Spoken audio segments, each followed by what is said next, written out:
Welcome to my unboxing. I-unbox natin ang na-receive natin from Shopee.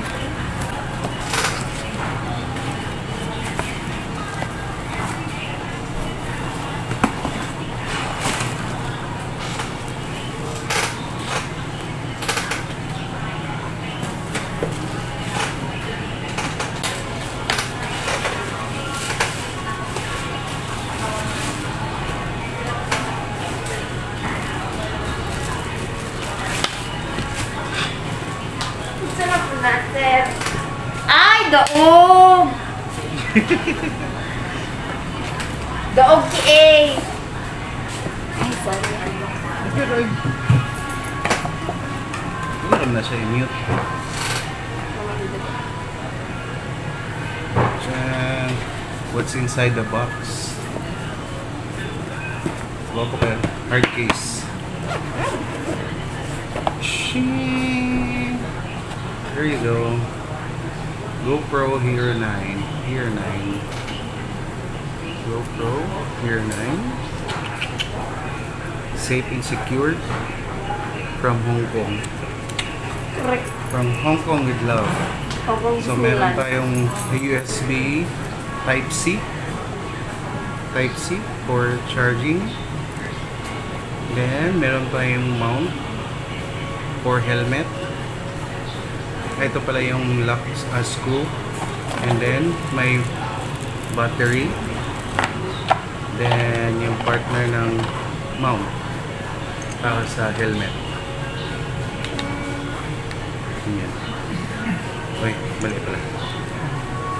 Ano rin siya? Sana yun? Sana all kabalo. Ikas siguro siya. Basta kaya na siya. Kanin may sticker. Basta mag-click lang Basta kay muna siya. Oh, yan na lang. Kuha na lang tayo niya. Then yung case niya. Then we have here. Huwag daw itapon ito kasi may mga instructions dito. Ito ko yung sticker. I hope sticker ito. Not sure. And then the manual. So kailangan basahin natin ito. So that's it.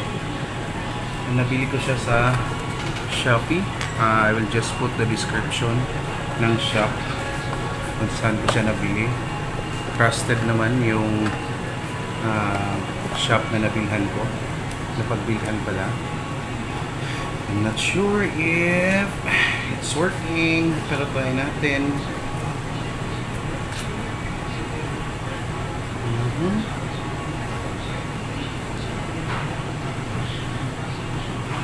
Hindi pa ako marunong mag-remove.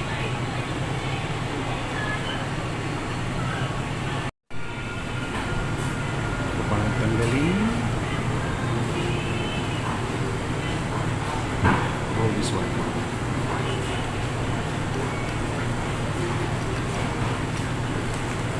Then your battery.